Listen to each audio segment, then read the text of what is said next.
So you're welcome once again. Thank you for your patience. And what time is it? I'm going right into the conversation right now.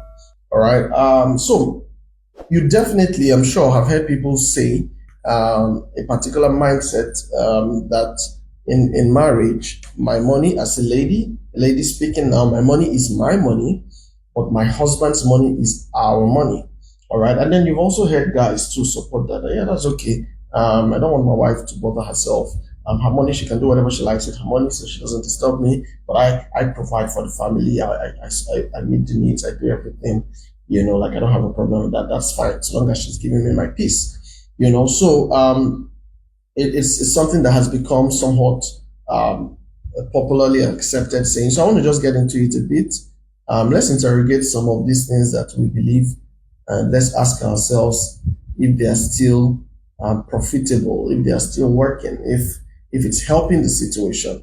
All right. So usually when people say that my money is my money, I usually like to ask, where did that thinking come from? And I will try to talk about a number of things. I wish there are more people so that it can be interactive and people can equally share their thoughts. But I would share a number of reasons I think are responsible for that kind of thinking. One is the basic deprivation thinking, where someone thinks that, now speaking on behalf of the ladies, where someone thinks that once I'm married, my husband is my sponsor. So he sorts out my life. He is meant to pay for everything I want to do. He's meant to make my dreams come true. So that's his responsibility. Let him do it. Why me? I live the baby girl life, or I focus on other things, and then it makes you think that by default, you will not be earning enough, or you may not even be earning at all, or you will not be financially empowered to be able to significantly contribute to the running of the home and things like that. There's also the cultural side to it. Somehow people just, you grew up watching your father being the sole breadwinner. You grew up watching your mother not work, have to depend on what daddy brings in. You grew up having to, you grew up observing the financial dynamics in the home. And then you didn't know when you internalized that thinking that after all, he's the man, he's meant to do everything, and before you know it, it becomes a stronghold in your mind because I've had people ask me, I remember a particular occasion where I was in a speaking event and someone told me that her husband's salary is not enough to take them through the month. And she does business. She makes a lot of money daily. She sells and she makes money daily. And many times the husband's money is not enough to take them through the month. And that she's tired of that kind of thing. She's tired. What should she do? I said, but you say you are in business, so you're making money now. Say yes. So what is the challenge really? That no, it's the husband. He's the one that's supposed to take care of everything now. I cannot be using my money to be running the household. And I smiled. I said, okay, I know where this is coming from. All right. So there are different reasons why people have that mindset. Many times it's just cultural. It's what has always been. For others, there's some trauma behind it because you watched your father perhaps, spend money recklessly and was irresponsible for the running of the home. And then you guys had to survive on what your mom was able to save and just, struggle to keep and make things happen in her own little way. And so you have sworn that, no way, my husband will never see my money. He must bring out money. He must take care of the home. No, my money is my backup plan. If he does not behave well, I may have my own to take care of myself and my children. So subconsciously, you don't know that you're already coming up with that trauma-informed position, and you're telling yourself that there's no way I'm going to be, as a lady, you're telling yourself there's no way I'm going to be involved in running the home. Is he not the man? What's he there for? What's he working for? He should be the one to take care of this. All right. But like I said, sometimes people don't know when they're speaking from the place of trauma. You watched how your mother struggled because your dad couldn't meet up, and sometimes There are men who have been irresponsible, all right? Children's school fees are due, but yet they're out frolicking with ladies and spending money and donating to the community and doing all of that, neglecting their own family members. So we see some of those levels of irresponsibility, and you don't know when, as a child, you tell yourself that, maybe as a lady, you tell yourself, never, I will never allow myself be at the mercy of my husband, so I will always have my own backup money, and then he must go and do what he has to do as a man and provide for the family. So sometimes I'm still touching some of the reasons, some of the background to that thought. All right, so when you check some of these things, you see that, okay, yes, I really have a point, yeah, it kind of makes sense, But then this is what I have to say. When people say things like that, it further shows that there is not a proper understanding of what marriage is. Okay, before I go into that, let me speak to the guys a bit. So yeah, generally, as guys, we want to take care of the home. We want to be able to, we want the family to depend on us. And yeah, for a man, it's a thing of respect and control and ego. Not control in the bad way. He just feels like, because he's wired for this. He's wired to be the protector, the provider. By virtue of the leadership role that God has placed on the husband. So he wants to do that. He derives fulfillment from being able to take care of his family and provide for his family, especially financially. All right. So typically, the guys don't mind providing so long as they have the means, and then the lady can sort herself out. That's not the challenge at all.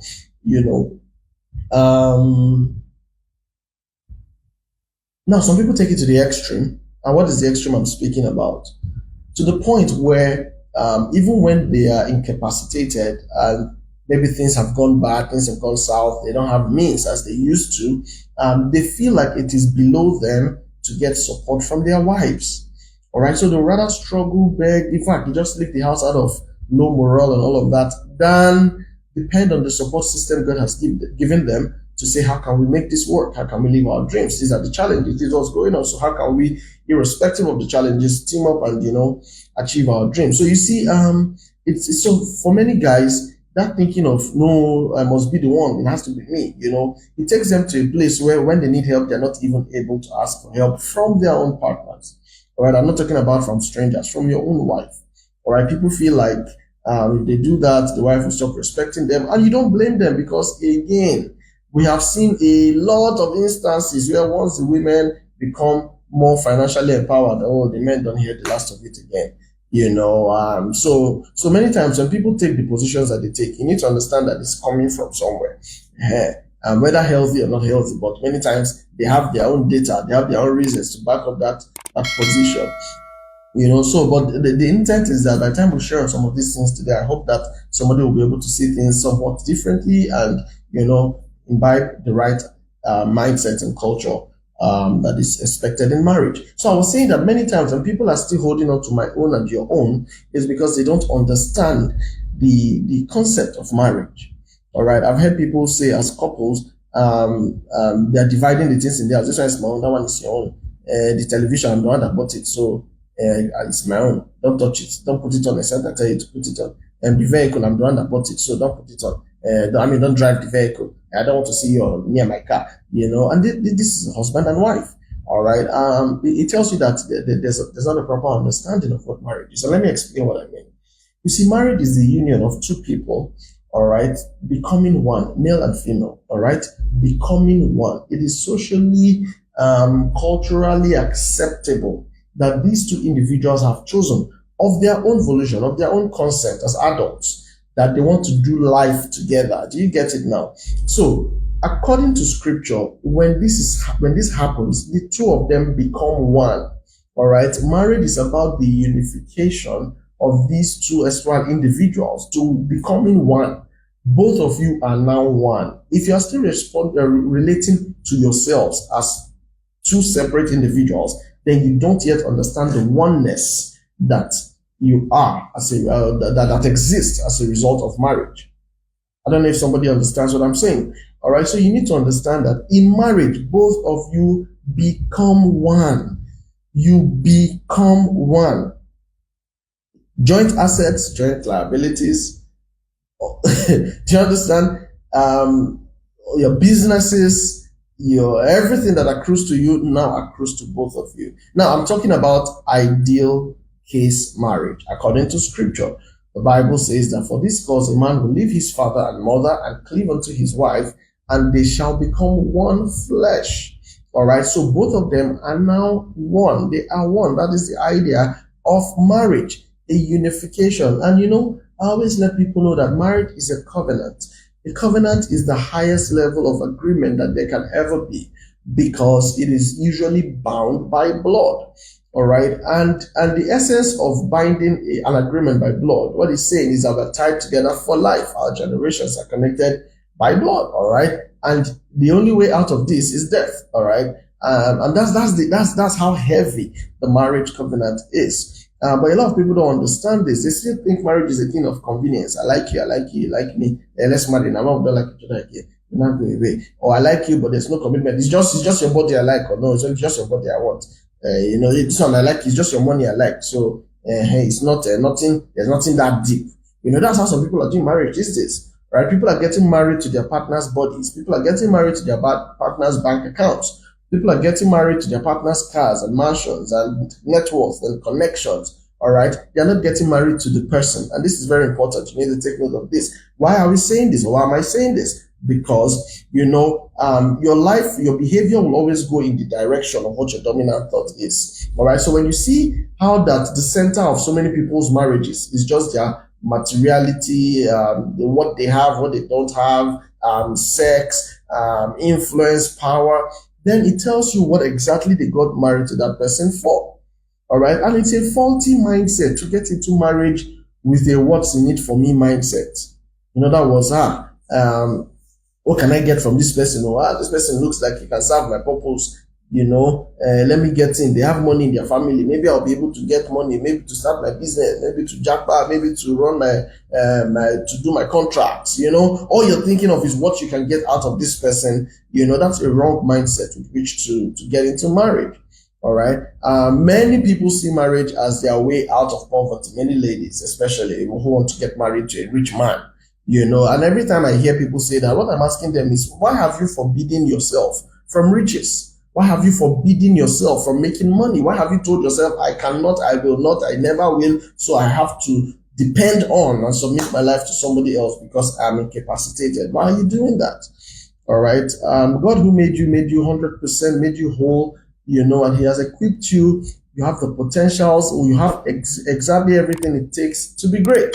All right. So you don't need to depend on someone else's greatness. You have what it takes to be great, in your own right. You have what it takes to fulfill your potentials, to be a blessing to your world. You have what it takes. All right. But then why do people, as it were, what's the word I'm looking for now? They tend to remove themselves from the possibilities of greatness because they don't think they are worthy enough, and then they have to depend on and they have to hope that the person they get married to will become very super rich. All right. I think that's a faulty mindset. So what I'm saying in essence is that marriage makes you guys one.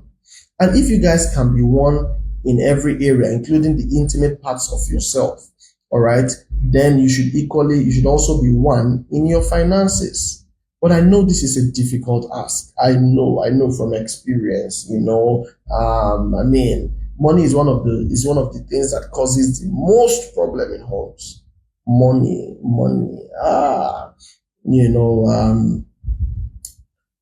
I think I will make time to address faulty money mindsets in relationships, because there are a number of them, one of which is the fact that as a man, your wife should never know what you earn.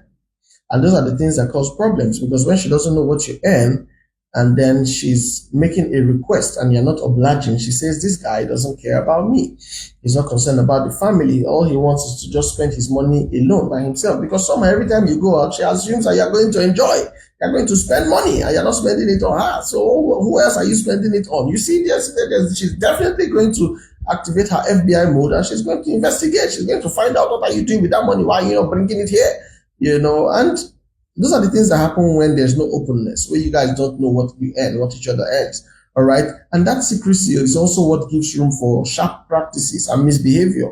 All right. Because if your wife knows exactly how much is in your account and she's privy to every transaction, when you are transferring to that Bolanle or to that Ijoma or to that somebody, Anita, she will be seeing the transfer and you will explain since when you started sponsoring other people that she's not aware of and that you people did not discuss about. Do you understand? So it's one of the reasons many guys like to be secret with their finances. After all, it's my money, I work for it. What do you mean by that? I trained you in school, I put your salary at home. What else do you want? And some of those things can be really faulty because it begins to give grounds for control and manipulation and abuse ultimately. These things are very deep issues. And money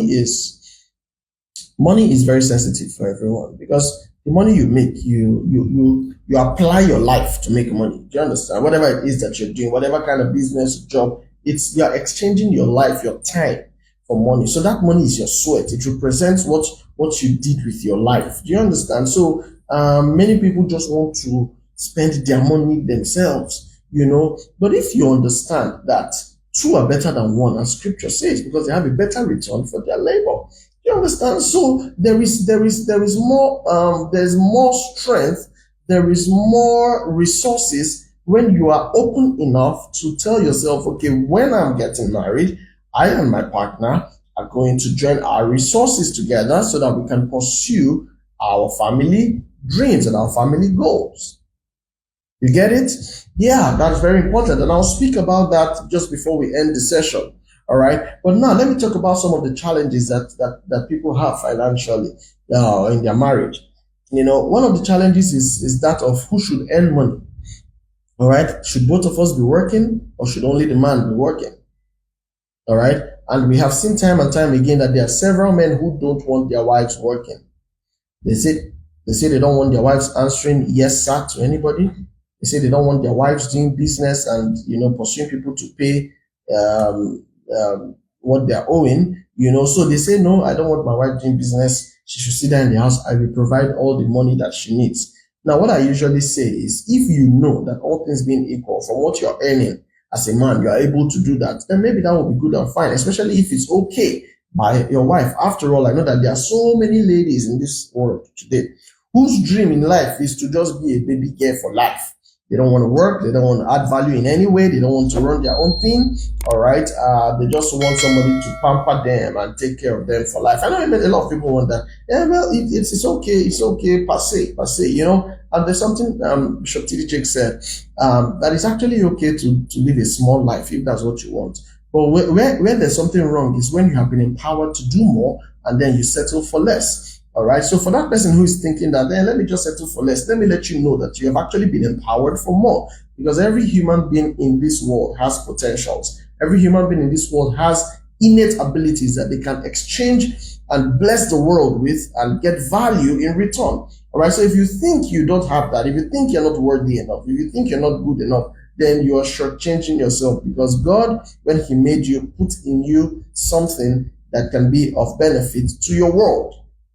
And you need to know that, okay? So if you and your husband have agreed that as the wife, you will just sit at home and he should go and work and make all the money, then it's your decision. You live with it, all right? But you should also know that there are consequences, which I have spoken about a number of them. One of which is that you now have to solely depend on whatever he gives you, all right, for your economic empowerment, because you're not allowed to do business, or you don't even want to do business, and you don't even want to work. So your financial state is strictly dependent on what your husband gives to you. And it becomes a ground for abuse. Why? Because the day you guys have an argument, that is the day he tells you that, okay, now let me see where you will get money to buy that hair that you have been saying you want to buy. Do you understand? Maybe he has already promised you, your birthday, I'm getting you a car, man. I'm gonna get you the latest Range Rover, and you're like, woo! And then before that birthday, you misbehave, or he's not happy with you, and he will tell you, come and collect the Range Rover, and let's see how you will get it. And then because you have already built your hopes and your life around materialism, and you have told your friends, oh, my husband is getting me a Range Rover, you're already happy, you're already looking forward to it, you will do practically anything he tells you to do just so that you can get the money from him, or you can get the gift, or you can get the car. You see, and that is abuse. That is how people begin to become a shadow of themselves, because now they are trading off everything they represent just to get the validation of one person who seems to be in control of what they value most in their lives, which is money or materialism. Do you understand? But where you're equally very empowered, it's going to be really difficult for somebody to put you in such a tight corner. I hope you're getting it. All right. So there's that challenge of who should earn money. Is it the man, or should both of us earn money? And what I like to encourage people is that, please, in this age and time, you can see what's going on all over the world. There are economic struggles all over the world. It's not just Nigeria. I don't think things are really hard in Nigeria. When you go out there, it go better.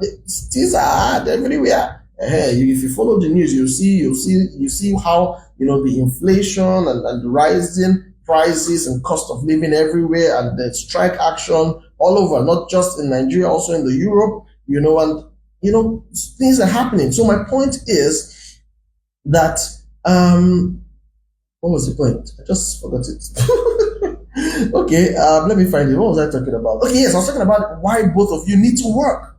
So two will always be better than one when they are working and earning income.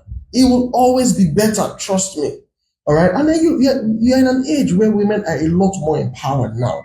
In those days, a lot of the women didn't go to school because of cultural restrictions and all that. That the woman's place was just in the kitchen and in the bedroom. So what business does she have going to school? All she needs to do is even stay at home, maybe sell something, go to the farm in the backyard, sell things, and take care of the children. That was all that the woman was supposed to do. But now women are highly empowered.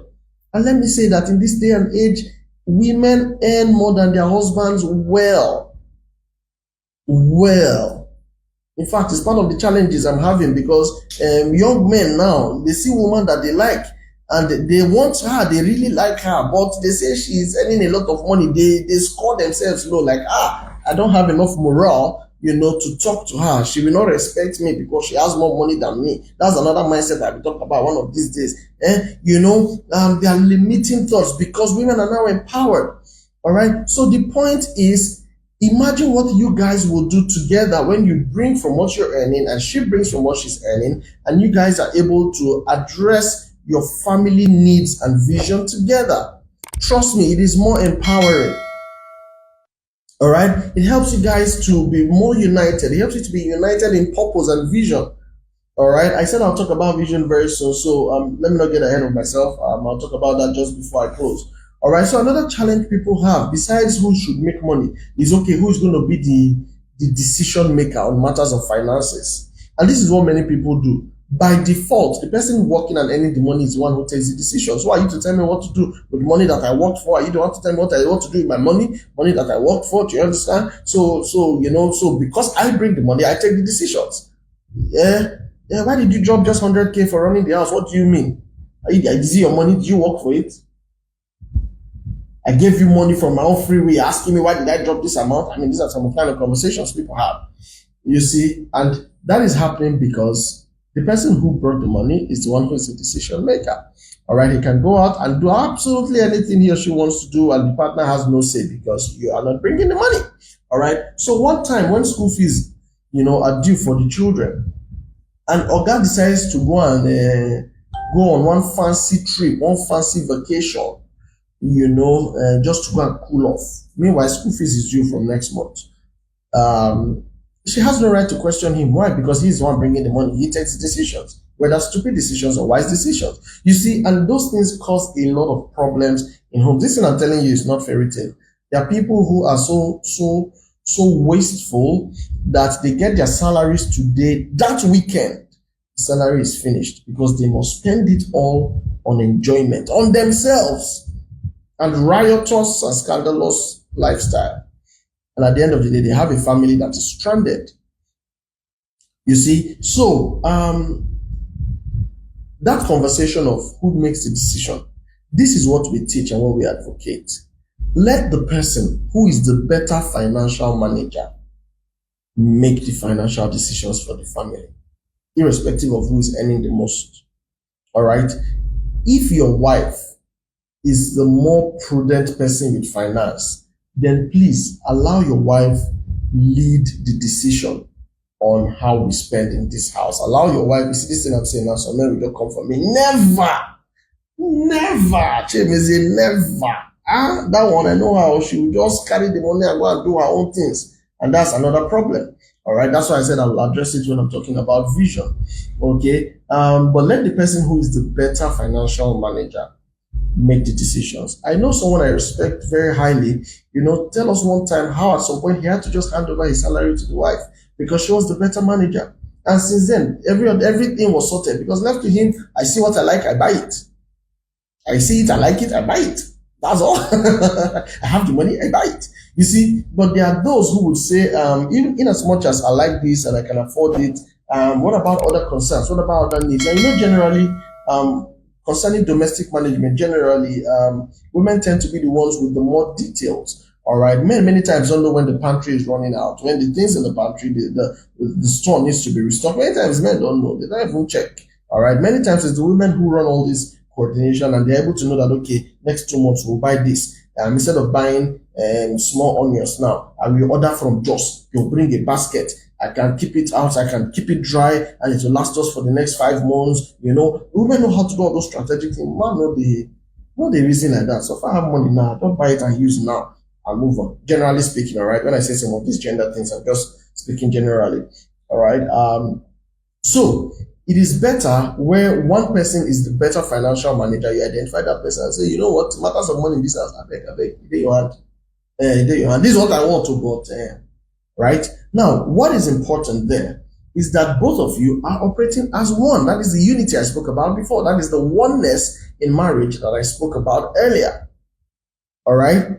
Very important. And that's why you have to be intentional about the kind of person you're getting married to. There are conversations you guys need to have. You want to be able to get into this person's thinking, to understand what kind of person that they are. Very important. Very important. I don't know how people just marry based on externalities and just expect that things should just work. We shall work it out when we get there.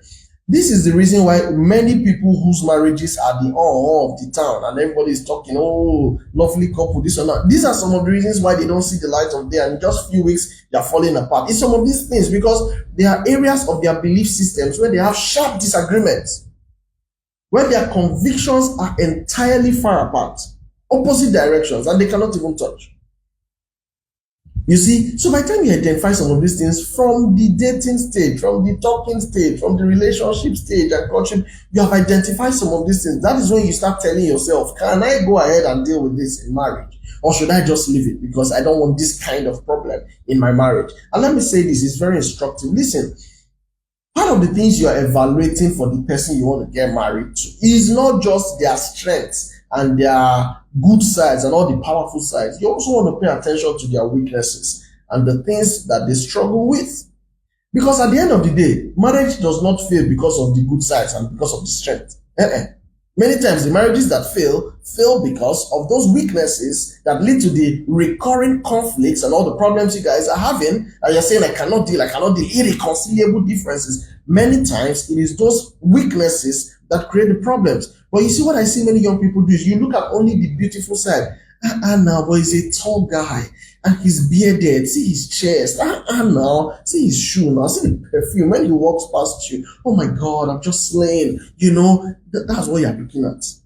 That's what you're looking at. But you have not taken the time to discuss with him and see that this one is quick-tempered and all he knows is himself. He doesn't care about you. You see, if you are careful enough to start having those conversations and even know what you're looking for first so that you can identify it when you see it, all right? When you take your time to start paying attention to all of these things, that is where you will see that there are so many people that are externally your best spec, but internally you will forbid having anything close to do with them. Why? Because your values and your principles don't align at all. I hope somebody understands that point. All right, so don't marry just because we look good together. Our pictures will be cute. Our children will be cute. Meanwhile, your mental health will be destroyed. Your self-esteem will be eroded. And what I'm saying goes both ways. So it's not only the guys that do it to the girls. The girls that do it to the guys. All right, they run down a man's life. They talk to you anyhow. You lose your self-respect. You lose your self-esteem. You just wonder, how did I end up with this one? Many times we are looking at bum or breast or other things. And then you said we will work out the rest. Now the rest have come and you cannot work them out. These are the issues. So it's important that before you get married, you're paying attention to all of these things. You want to know how they think financially. You know, in one of my sessions, I talked about the conversations that people should have, the financial conversations people should have. I'll go and look for that link and put it up again. I don't know if it was last year or early this year. You know, I'll look for it and put it up again. Very important things that you need to talk about. All right, so I think I've taken time on this one. First, I spoke about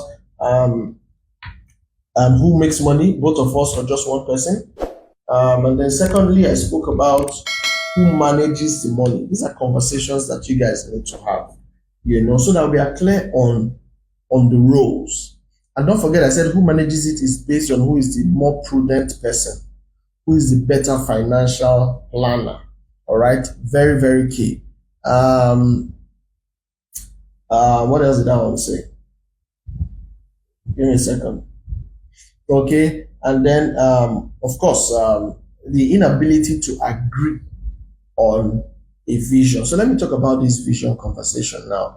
You see, one of the best things that can happen to you in planning for your marriage is to ask yourselves what your plans are, what your visions are individually for marriage. Excuse me. You know, you want to ask yourself that. You want to find out, this person I'm talking to, can I do life with you with this kind of thinking that you have? You're talking, somebody tells you, I want to marry you, you're the best thing in my world. Since I saw you, my life has changed. Oh, I cannot sleep again. Oh, it's you or no one else. And then you start ingesting and communication, and you know, you start talking and asking questions and asking this person what their plans are. You discover they have absolutely no plans. Or you discover that their plans are very wasteful, no thoughts of the future in it. One of the questions I say people should ask is, if you get a windfall now, if you just get 15 million, what are the top 3 things on your mind that you'll do? You'll be amazed the kind of things you'll hear. You know, one of these Instagram, or rather, one of these comedians or these skit makers, I think Sabinos, there was one of his skits where he was dividing what he would do with his salary. You know, side chick here, enjoyment here, the other chick. At the end of the day, I think 40%, at least 60% of the salary was going to women. At one point, he even collapsed everything and just put it inside women and made it one whole group. All right. So if you are discussing with a potential spouse and you discover that everything they are saying is wasteful, or it's just about enjoyment, it's just about the now. Do you know what the Bible says? That the person that loves pleasure will not grow rich. You won't. He that loves pleasure and oil and just flex the good life, they won't get rich, because everything they have, they will use it to indulge their pleasure-seeking behaviors. All right? So it's very important that you are asking yourselves, you know, to check if you guys align in your beliefs. And then I tell people that, in truth, at the beginning, you may not be in alliance in everything, but how flexible is the other person? You know, how flexible are they so that you people can meet somewhere? Do you understand? Yeah, very important. Let me dig up that scripture for you. It's in Proverbs. Okay, someone should look for it for me. Somebody help me look it up and put it in the group.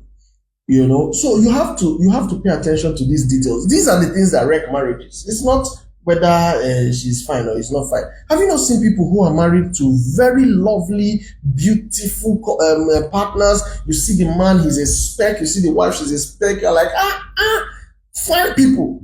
And then 2 years time, you hear that they're divorced. Does it not worry you? Does it not bother you? Don't you ask yourself sometimes, like, what really went wrong? How these two people, why their marriage not go well? Don't you ask questions?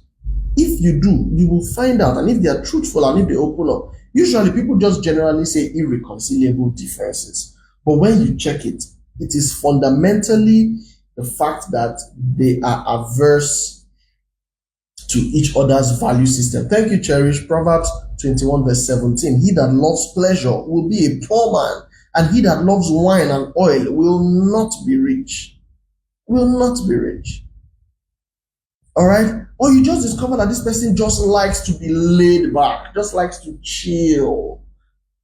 After all, he already has a job. There are opportunities that come that he's qualified for, he's supposed to tap into and go to the next level of his life, but for where just laid back. I know now what will happen will happen. If God says it's my own now. It's only of God. This life is just God. It's just God. I hear those things a lot, and I'm just wondering, what are you saying? If God says it's my own, it will be my own. Okay. Now, if that's the kind of person, and you are somebody who believes in going for your dreams, you're dreaming, you know how to plan, you know how to strategize, you know how to pray and engage, everything and go for that dream. And then this is somebody who's telling you, just don't worry yourself, anything that will happen, will happen. You can see clearly that if you get into marriage like that, you will be dragging him like generator for throughout the marriage, because he will always be laid back. He will be laid back. Oh yes. You will keep dragging and convincing and because fundamentally that is who this person is. You know what it says again? It says, a little sleep, a little slumber, a little folding of the hands to rest, and poverty will come upon you like a bandit. Help me look for that scripture also and put it there. Thank you guys for following. A little sleep. So this one, every small opportunity, let me just chill, let me just rest, let me just relax. This life, now once I deliver and just enjoy it. No problem. A little sleep, a little slumber, a little folding of the hands to rest. And what will happen? The Bible says poverty will come on that person like a bandit, and scarcity like an armed man. Suddenly, why am I saying this? Because you have to be sure that your values on matters of life, on matters of the future, on matters of vision align together. That is why it is very key that as a couple, you're not just talking about your body and your wealth and your resources. Rather, you are checking, where are we going together? Yeah, let me read it from the English Standard Version. Thank you, Joshua. A little sleep, a little slumber, a little folding of the hands to rest, and poverty will come upon you like a robber, and want, scarcity, like an armed man. All right? You know how they come upon you suddenly and they take off everything. You're helpless. That's what it's saying. You'll be helplessly poor.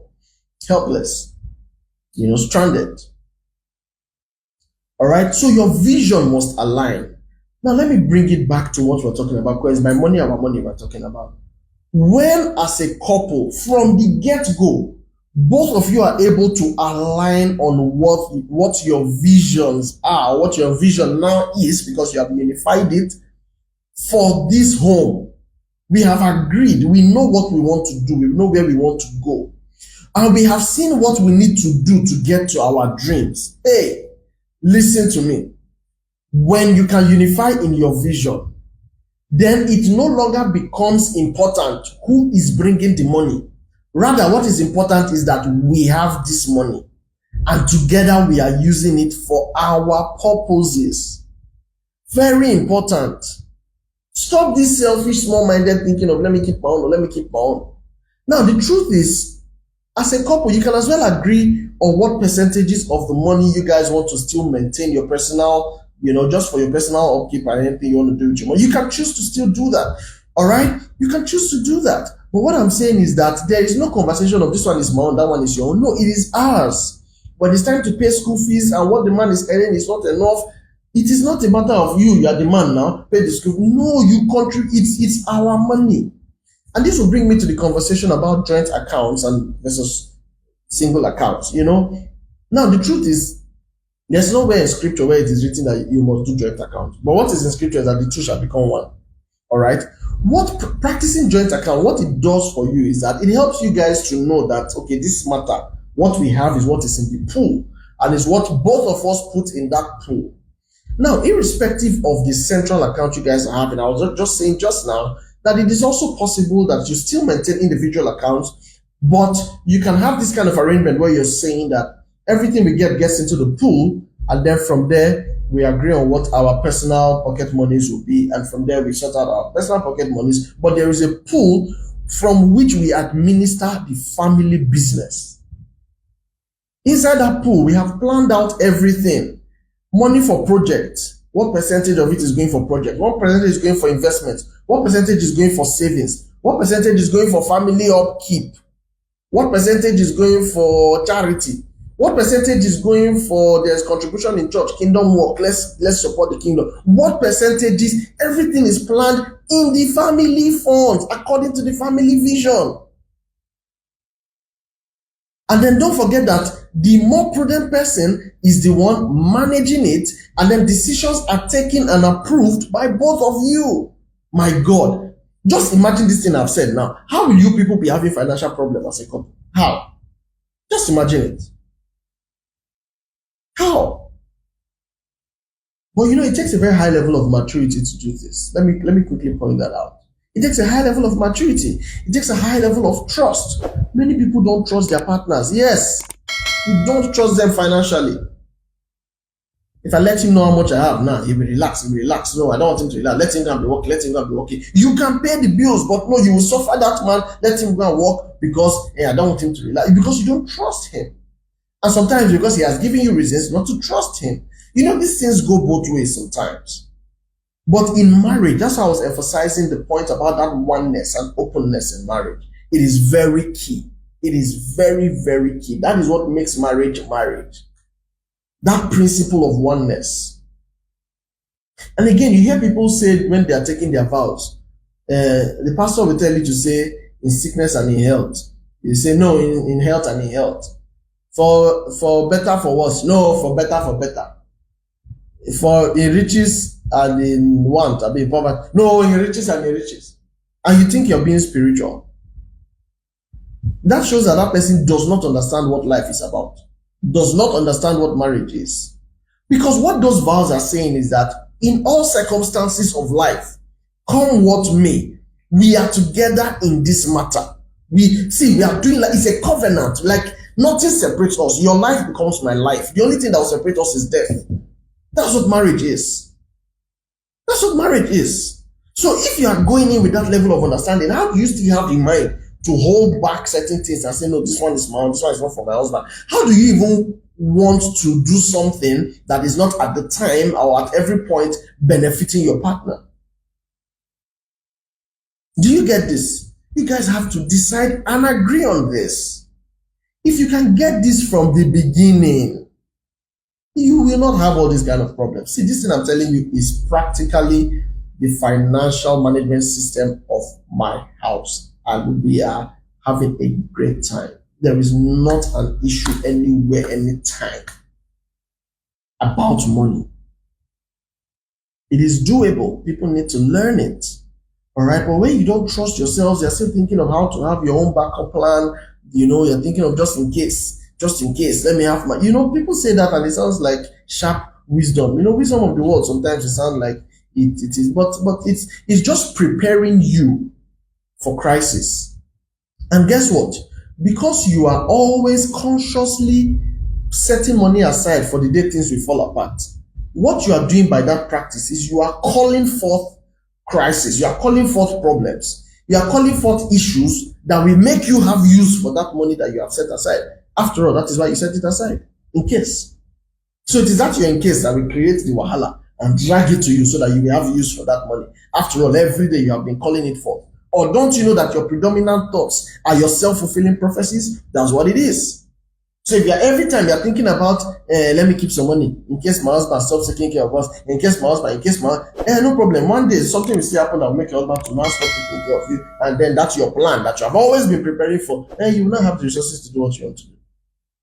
Instead of wasting your time doing that, invest fully into that home. Together, you guys invest in systems that can preserve your wealth. And then, if at any point one person is out of job, because life happens. Listen, somebody can be a high earner today, a senior management in your office. Oh my God, come on now. You can be senior management. The office is taking care of everything, diesel, utilities, children's school fees. But one thing will just go south. They tell you in the next 3 months, sorry, we cannot, you have to go. What happens if that is the only person that is bringing resources to the home and it's not unified? What will happen? And there is no vision and there is no plan. What will happen? What will happen? What will happen? Are you getting it? So in this matter of money, both of you must be intentional. You must be united in it. You must be united in this matter of money. You can't say, no, I don't want my husband to know what I have. I don't want, no, you can't do that. You can't do that. Please start getting the mindset right. That is why Love Code with Mayzy is here, to announce some of these things and to help you out. I know all your life you have imagined it the other way, but please, this is the right way to imagine it. Start removing that thought and replacing it with this right one, because that one is disempowering. That one will spoil things for you. How would you feel as a man the day you discover that while you have been struggling to put things together in this house, your wife has a savings of like 7.5 million in her account? Meanwhile, all you have in that your account is 75,000 that you have reserved for fuel to be going to work for the month, because you have used all the money to do every other thing and you're stranded. You can't do any other thing. Meanwhile, your wife has a lot. How would you feel as a guy? In the same vein, how would you feel as a lady that things are tough? Meanwhile, your husband has a reserve somewhere that you don't even have access to. You see, how would you feel? Let me treat some comments, because I see that there's some conversation going on. Give me a second. Okay. Yeah, Cherish is talking about, you guys decide what percentage goes to housing, to feeding, school fees, seed, offering, frivolities, etc. Yes, Adi says together through it all, ups and downs, thick and thin, robust and lean, richer and poorer, sickness and health, till those past. Exactly. That is the marital vows. All right. Yeah, Adi says, but once there's a threat to life, separation is best. Of course. There's always that clause, of course. Yeah, Cherish, you want to say something? Please go ahead and type it in. I see you said, hello, sir. Joshua says money for enjoyment, supposed to budget. Of course now. No, what do you think we're saying here? That we're saying you should plan does not mean it's only serious things in this life. But you must relax. You must have fun. You must put it in there. All right? That is why it's a plan. You guys agree on it. What do we call enjoyment? You, what do you like? This one say, me, I like movies. Okay, I'm going to take a question, Cherish. Thank you so much. One person say, me, I like going to the movies. The other one say, no, me, I just like to eat special food. Anything that I'm not eating before, I want to. Then you people tell yourselves, okay, you know what? Every Friday or every weekend is our takeout or our enjoyment day. So Friday night, two of us will go to the movies. For you, you have fun. Myself, I have fun. Then Saturday, we find a fancy restaurant and we eat. But that's our enjoyment. Or we say, no, we want to be traveling to one country every year. And we plan it.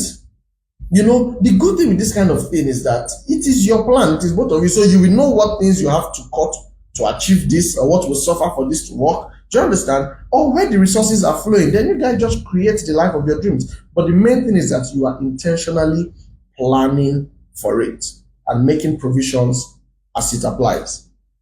If you tell yourself that every 3 years you want to change your account, no problem. You plan for it. If you tell yourself that every 2 years or every other year we should travel to a country outside of Africa, very good. But plan for it. All right. Now let me take this question. How about if the man isn't doing so well enough to start a family, but want to do so? Somehow it's clear that majority of cost of living will be on you from the get-go. Very excellent question. Now, what we usually say in situations like this is, this is not that this man is lazy. It's not that he's complacent. It's not that he does not have dreams. It's not that he does not have skill. It is just that as of today, where he is working or his business, he is not good at a family, but he's productively engaged and his values and principles, all right, are in order. And you know, we always tell people that beyond potentials, you also want to look about the pattern. You want to care about, you want to check out the patterns in this person's life, the kind of decisions this person has been taking in their lives. You know, hold on, let me switch my network connection.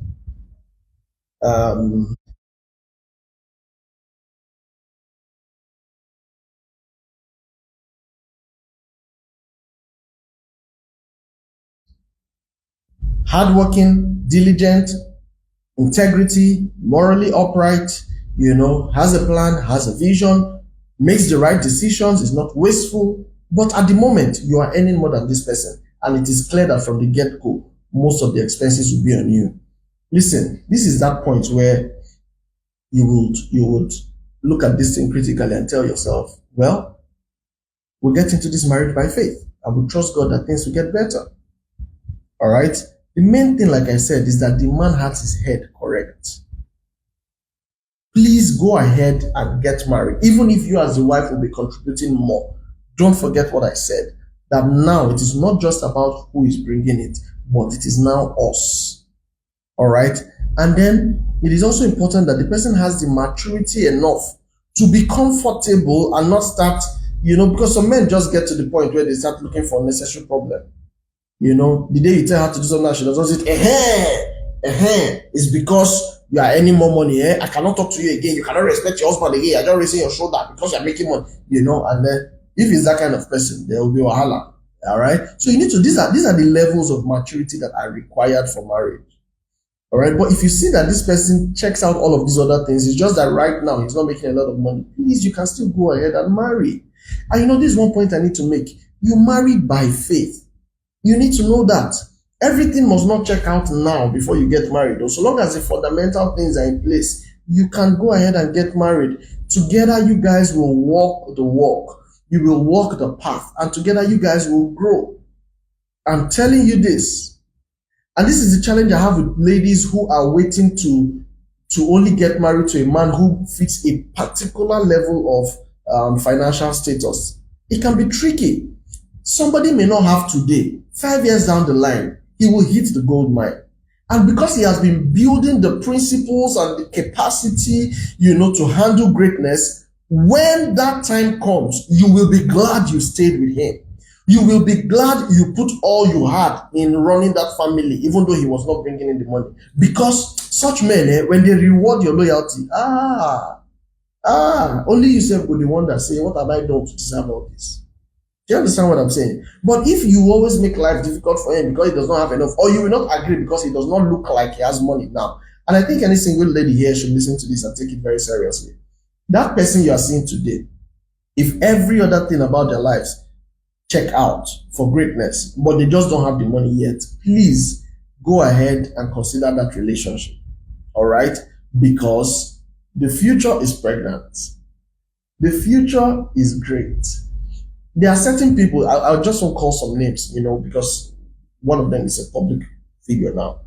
I have always told people, see this guy, you see that guy, he go far, he go make up for this life.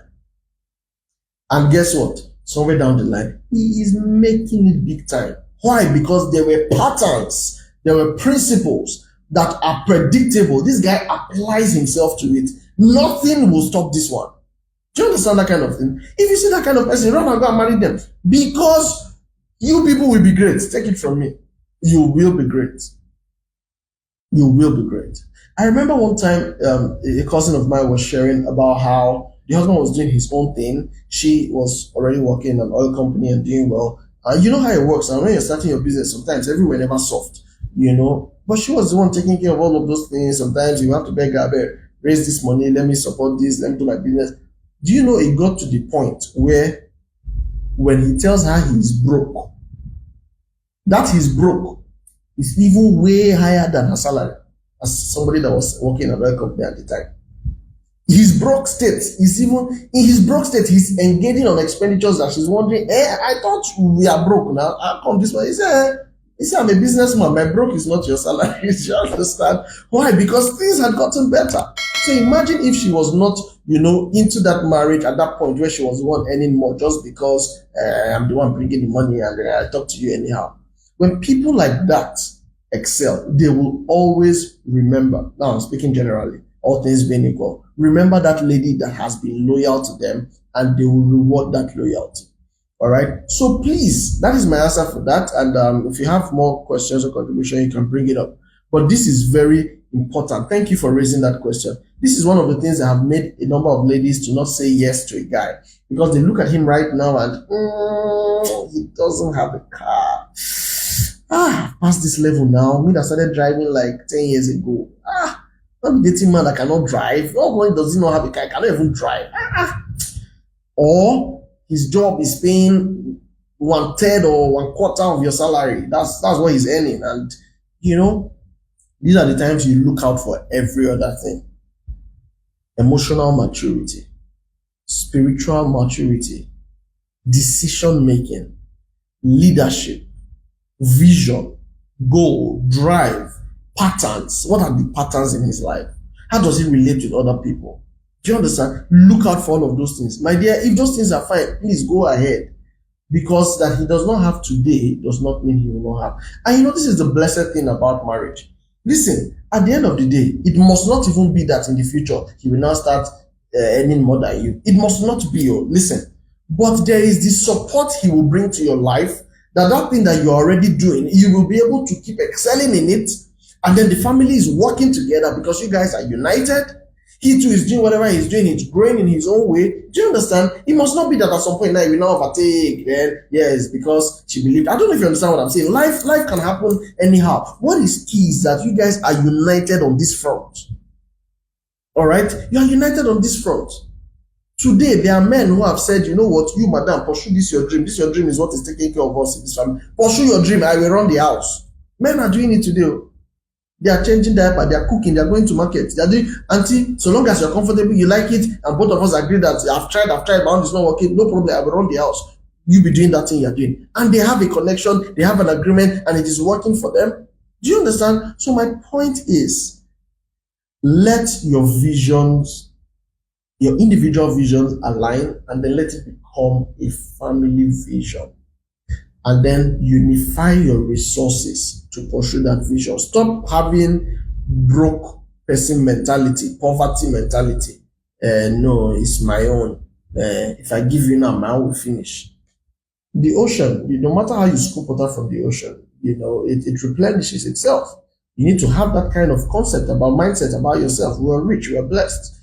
I tell my wife all the time that the kind of wealth we have is not the kind that you use savings to get into. The kind of wealth we have is not the one that you use savings. Say, I don't save. I don't invest. So now I have so. No. It is, let me not go into the dimension of this conversation. But those are the conversations we are having. And we know what we are calling for when we talk like that. Many years ago, I remember when Bishop Oyedepo came for convention in Church of God Mission, and Papa also said, look at this, my son, look at this man. The money he has, no bank can how do you say, no single bank can handle it or something like that. This was many years ago. He was driving a BMW 3 Series that time. But look at the person now. Do you understand? So point is, know that in marriage, you are getting in by faith. No matter how you check out all of these things, there's the faith element. And that is why you must not play with your spirituality. You must know how to be led and be sure that in this decision I am led. You will need it. I keep telling young couples and would-be couples, you will need this conviction, because when the testing time comes for the marriage, there are times you will want to leave. But the only thing that will keep you there is, but I know what I heard. I know what God told me. I know that it was God that led me to this marriage. So why should I leave now? Do you understand? There will be those times when there will be testing. And if you don't have conviction, then you'll throw in the towel. All right. We have actually passed our time. I know we started quite late because of the inability to go live on Facebook, but let me just stop here and begin to wind down. All right. So thank you guys, those of you who have been here. I hope you've got value. Please, if you didn't hear anything I said, take note that I said that there should be a family vision. Both of you should agree on what it is the family is doing. All right, on the direction of the family, and of course your finances will go in the direction of your vision. And I've also said that irrespective of where the money is coming from, let it become our money so that I can pursue our vision as a family. Remember that I've also said that let the better financial prudent person be the one to manage the resources. Usually there's always a spender and a saver. It's important that the saver is the one that runs the resources, because the spender will spend. That's what they know how to do. Enjoyment, live the life. I like it, I can afford it, I buy it. But the saver will say, okay, don't buy it now. Let's buy it in 3 months' time. So that we can do this now and we do that later. Let us build these funds. By the way, if you're working, there's what we talk about. What's that thing called? You should be able to have in your savings enough money that can keep you for emergency funds. Yeah, for 3 to 6 months. If your source of income, fails suddenly, you should be able to have money, backup money that can sustain your current lifestyle for 6 months. All right. So these are the kind of conversations you guys are having, and you're working towards that. Do you understand? So that as a family, you have done your best within your possible means to ensure yourself, from harm, from financial drought. All right. Very key. Okay. So I've said so much and we'll be ending now. Some people are just joining us now, but we need to go.